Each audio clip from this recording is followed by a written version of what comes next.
आज आपण बनवणार आहोत 6 महिन्याच्या बाळासाठी अगदी मऊ आणि पचायला सोपी रव्याची खीर। नमस्कार मम्मीज, आज आपण 6 महिन्याच्या बाळासाठी खूपच हेल्दी आणि सोपी रव्याची खीर बनवणार आहोत। ही खीर बाळासाठी पचायला हलकी आणि खूपच पौष्टिक आहे।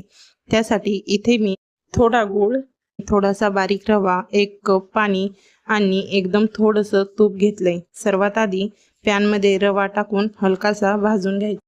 आता यामध्ये तूप घालून हे 7-8 मिनिटांसाठी हलक्या आचेवर परतून घेऊया। आता इथे बघू शकता तुम्ही 7-8 मिनिटांनंतर आपला रवा छान असा हलक्या सोनेरी रंगावर भाजला गेलाय।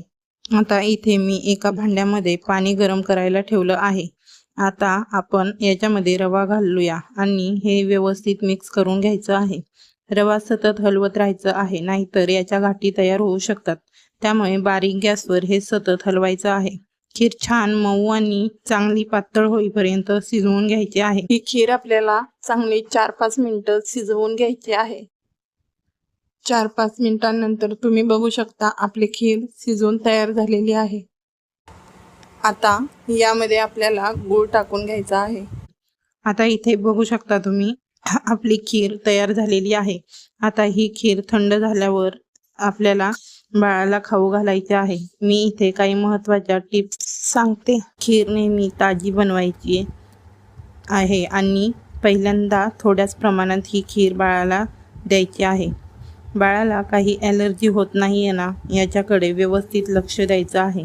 ही मऊ, पचायला सोपी रव्याची खीर तुमच्या बाळासाठी एकदम परफेक्ट आहे। अशाच बाळांसाठी हेल्दी रेसिपीज पाहण्यासाठी चॅनलला सबस्क्राईब करायला विसरू नका। आणि हो, व्हिडिओ आवडला असेल तर व्हिडिओला लाईक करा। काही प्रॉब्लेम असेल तर कमेंट बॉक्समध्ये नक्की विचारा। भेटूया अशाच एका भन्नाट रेसिपीसोबत। तोवर आनंदी राहा, खुश राहा, मस्त राहा आणि सर्वात महत्त्वाचं खात राहा।